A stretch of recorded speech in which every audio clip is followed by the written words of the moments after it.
好，我是面面。大家好，我是小黑。欢迎来到面面和小黑的喜欢要和你 PK 第7期。我准备了3款紫色系人物，我准备了3款绿色系的。我的你幻彩流光，超漂亮；我的你清新自然，超养眼。那今天的人可要模仿3种不同的教授哦。开整，我先来，颜值都很高。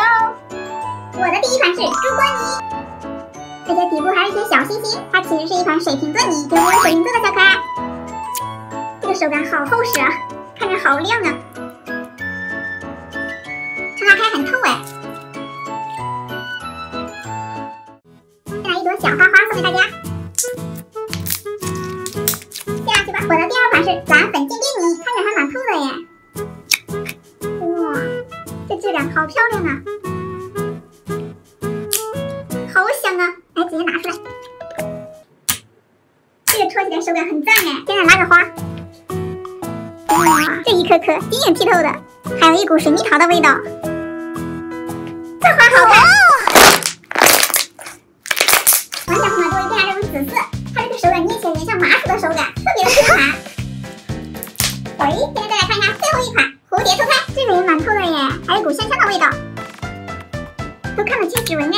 这个拿出来之后看着像是蓝紫渐变哎，这个手感就蛮柔软的。哇，这个好好拉伸啊，好看。下去吧。再来看一下我的3款，一款渐变透炭，一款抹茶起泡酒，还有一款纯色起泡。先来玩一下这款绿色渐变，里面还有一种云雾效果，还有一些表情，质感好好，像果冻一样。它是那种半透明磨砂质感，颜色像翡翠一样。拉一下看有没有拉伸性。哇，好透明啊！下去，再看一下这款抹茶泥，很厚实的质感。这是一款质感泥，里面添加了有水变絮，卷个花花送给大家。再来看一下这款白桃起泡酒，质感很亮啊。戳个小腹肌，看着好养眼。再卷一朵小花花送给大家。